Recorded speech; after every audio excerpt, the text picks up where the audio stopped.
Well, it has happened. Apple has had her calf. The sound did not work when I did this, so I'm just going to do a voiceover. You can see I'd given her right here some molasses water. She drank it up, and now she is eating some hay, and there's her little calf next to her. As you can see, the Angus semen won the race, and we have a little Angus Guernsey calf, a little bull calf. He's doing great.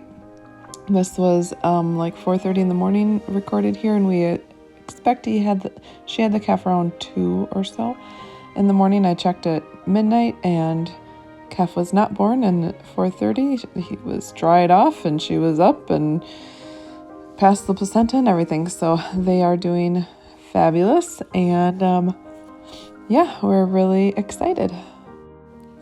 She did end up having the calf in her stall, the stall that she loves, and then they just worked their way out here, and he laid down for a while. He was so tired, but he had a little bit of fast breathing right away, but that cleared up really quickly, and he is strong and healthy and was literally running around like just a little while after this. He's so stinking cute.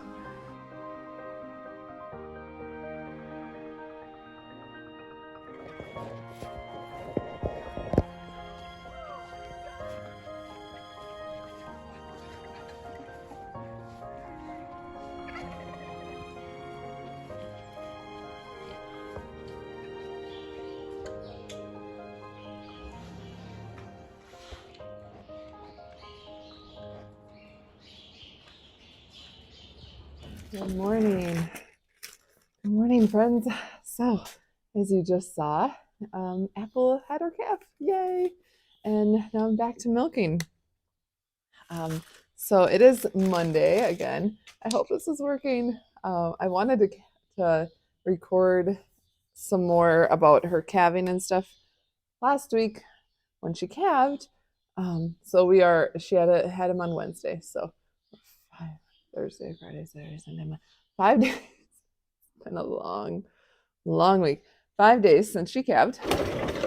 And I came out here with every intention, I don't remember which morning, Friday morning maybe, to do this, and my microphone was not working. And I was like, yeah, having to get used to that. I hope it is working now. I tested it and it should be, but I hope that makes listening to me a lot easier. Because it was rough last time. Just is such a big building, and it has a hard time catching my voice with all the birds. You probably can't hear them this time, but that's kind of a bummer. You kind of miss out on the sounds of the barn, but at least you can hear me. So anyway, about that. So we are 5 days out, and we were doing good. We were. Were is the key word. Until yesterday morning, which anyways, yesterday morning I noticed right away her eyes looked off. Her eyes just looked sunken in, and they just did not look right, and I knew something was wrong. And sure enough, and I had been noticing I hadn't been getting very much milk. Like the night before milking, I'd only gotten like 3/4 of a gallon, and then yesterday morning I got less than a gallon, I think, again. And right away I was like, yep, she's got ketosis. I've dealt with this before. She's got it. So I got her some propylene glycol right away. That's the protocol. And I don't have a drench, which now I'm realizing, you know what? I probably need to invest in a drench, which is just like it's like if you know what a rabbit waterer looks like, with like the thing that holds the water and then the spout that comes out and they like lick it, that thing. Well, it doesn't work like that, but it looks similar to that. And then you push this plunger and it forces the liquid into their mouth. Okay, so it's like your bolus gun that we talked about in our other video, but for liquids in a way. Anyway, So I should invest in one of those because, yeah. So I had to get propylene glycol into her, and I did. I just mixed it with molasses water. But as I'm reading, I realized the reason for the drench is it bypasses the rumen, something like that. It makes it easier for their body to digest it or to go right to their bloodstream faster. I don't know, versus drinking it, something like that. So learn something new. I really probably do need a drench. Anyway, so I gave her that, and she seemed okay, except, and she was eating her feed just fine. Um, and that, but then, so I was talking to my friend, our awesome friends, dairy friends, and she's like, oh, do you have any glucose? No, dextrose. What is it? Something like that. To give her dextrose, I think it is. And or talking about doing an IV, and I'm like, oh yeah, I do have it, but when do you know when to make that call? Like, how do you know? And she's like, anyways, back and forth talking, we decided let's just do it because she was kind of off her feed. She wasn't really wanting to eat hay, even though she was eating grain, which is usually the opposite, I believe. There's a fly in my bucket. Cold fly. That's weird.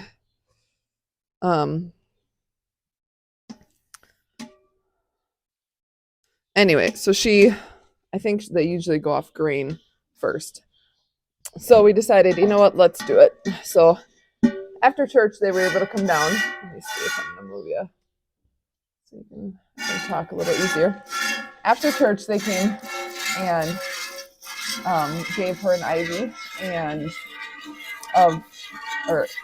she came over, we did the IV, and by that time, she was already acting even worse. Her breath had the ketonic, what is it? Ketosis? Oh my gosh, my brain. Anyways, she had that, it's an acetone smell, or it smells like DMSO to me. If you know what DMSO is, you know that smell. It's terrible.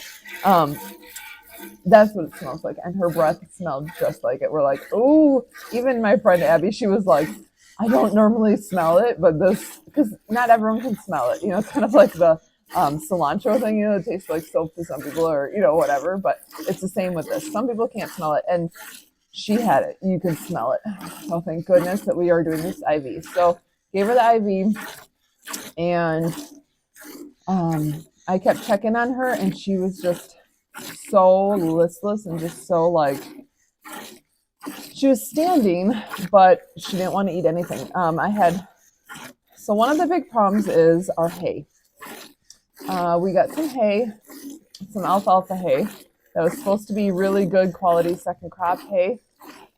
I'm not trying to throw the person under the bus or anything. It is what it is, but it's just not. It's stocky, and she doesn't like it.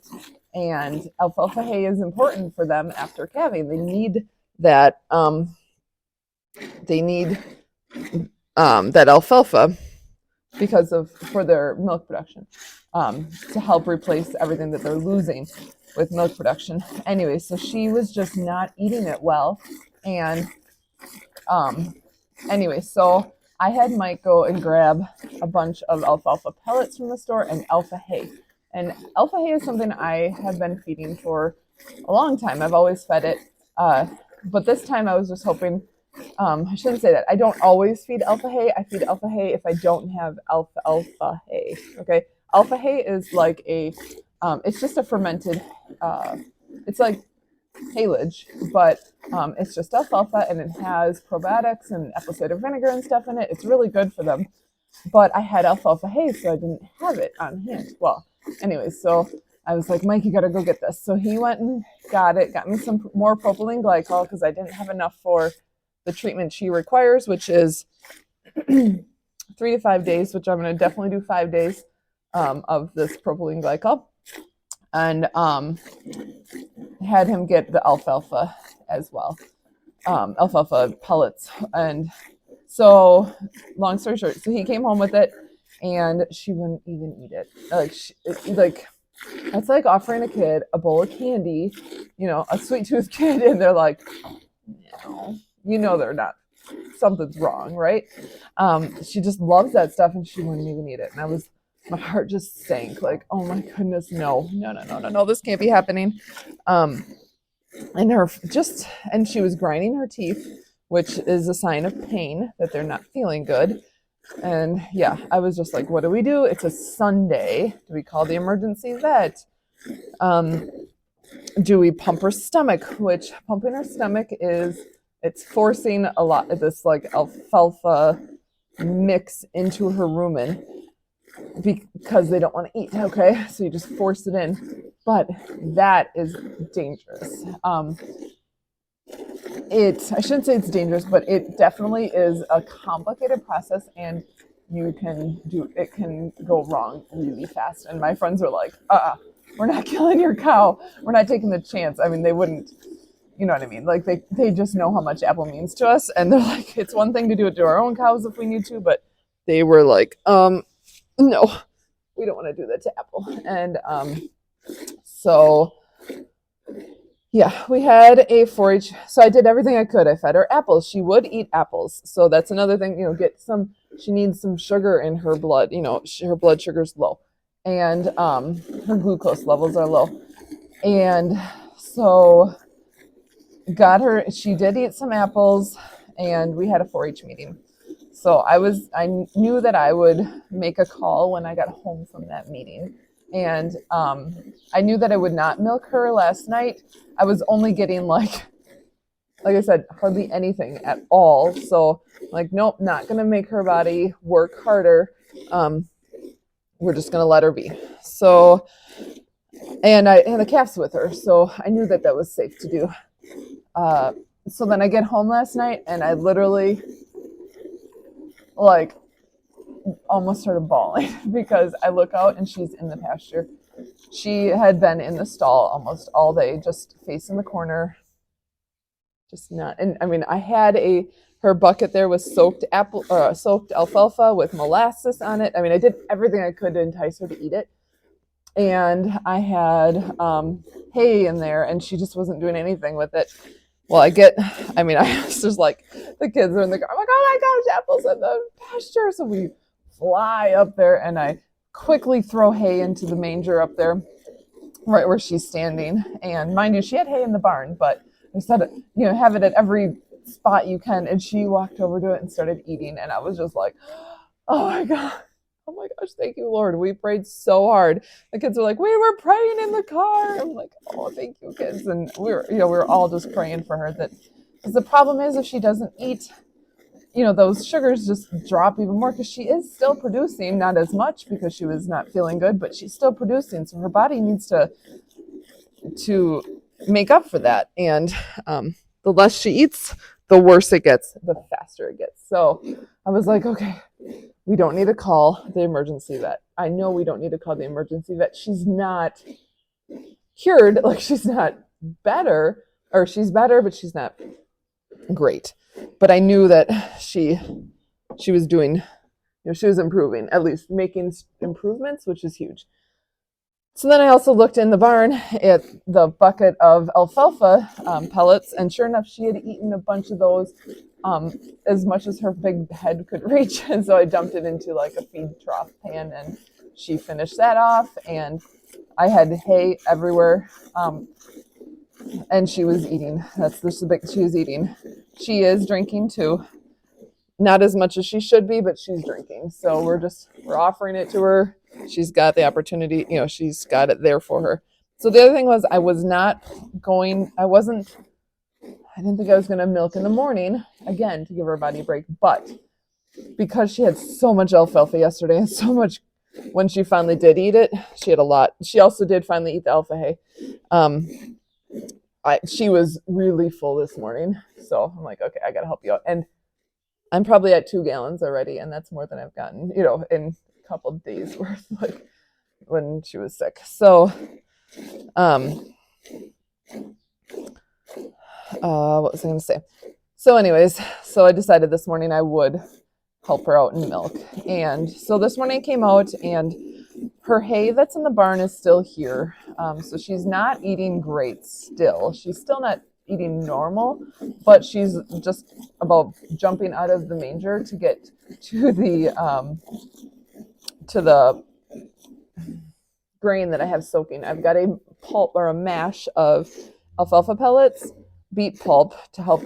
That's going to help her gain some weight back because she lost weight fast. Then I have her grain, oats, kelp, apple cider vinegar, and then her mix of propylene glycol and molasses because she didn't want to drink it this morning. So, yeah. So we're not in the clear. Good thoughts, good prayers for Apple would be great. We're not 100% in the clear, but the main thing is this propylene glycol to get that into her. That's the biggest treatment. And then continue with the alfalfa and getting her to eat more to help her body maintain those sugars. So, it's something. I don't think I'm going to call the vet today. I don't know. I'm going to talk to my friend about it, what she thinks if I should call the vet and have her stomach pumped. Now, she did have her stomach pumped. She's had ketosis before with Jack, her first calf here. She did, and she had her stomach pumped, and it went just fine. We didn't have an issue. So that's really, they might give her another IV of dextrose if they came out today, but you also don't want to overdo it because you want her body to be able to do it on its own. So I don't know. I might call and just talk to the vet and see what they recommend. If they, since she is improving, it is going to take some time. Improvement's a good thing, hopefully, and they'll say they don't need to come out.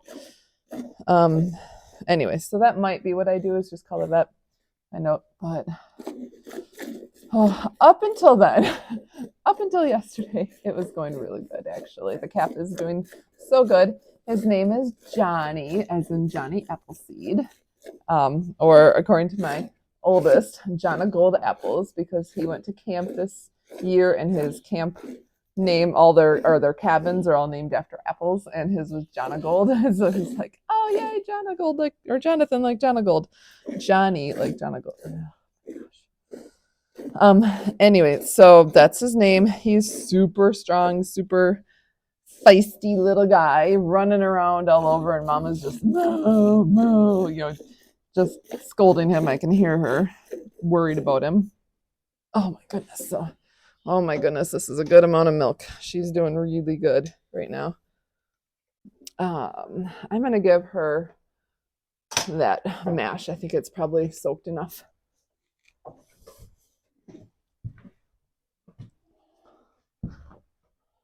What do you think, Mama? Let's take this out. Let's give you this mash.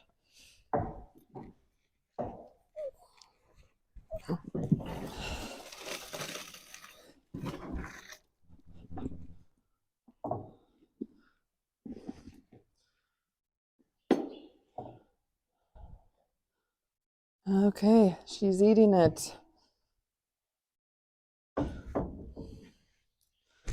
Now I got a hail over my hands. Yay, she's eating it. Oh, okay. She's loving it. Good. I just need her to get calories in her. Her export is more than her import. Input, export. Nope. Yeah, I homeschool. Yeah. But my brain, it's just not working today yet.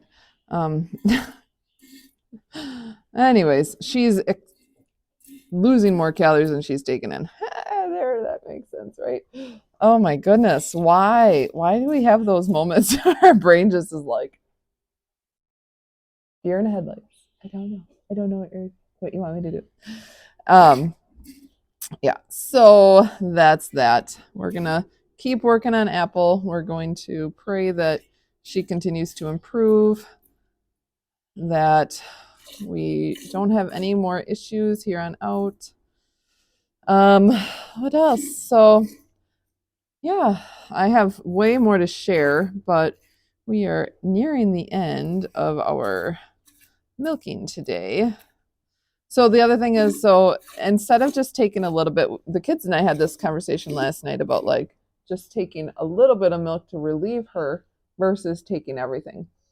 If I were to just take a little bit of milk, she would have more of a chance, more susceptible to mastitis, even though she is calf sharing. He's little. He doesn't take a ton of milk at this point. And I don't know when he last ate. So if I only take some and I leave her udder full, mind you, she will not give me everything. She is very, very good mama and holds up the good stuff, the cream for her baby, always has. But if I leave her teats full, and when you're milking, you know when they're done because you squeeze like it's like a balloon that's empty, okay? And so if I leave those half full, that's when you could get some mastitis going on in there. Because again, I don't know when he last ate. Calves don't eat from every quarter every time. So I always empty the quarter completely to prevent mastitis or minimize my risk of mastitis. So it's a double-edged sword. So me milking is forcing her body to make more milk, which obviously she's struggling, her body's struggling with getting the nutrition to make that milk. But she was also very full in excess of, we are at least at 2 gallons, if not a little bit more. So her body was uncomfortable. And, so then she's uncomfortable. It's just, like, oh, which call do you make? So I think I'm making the right call by helping her out at least this morning. I do believe also I am going right into once a day milking. I actually kind of wanted to, well, for one, I love once a day milking. It makes my life so much easier.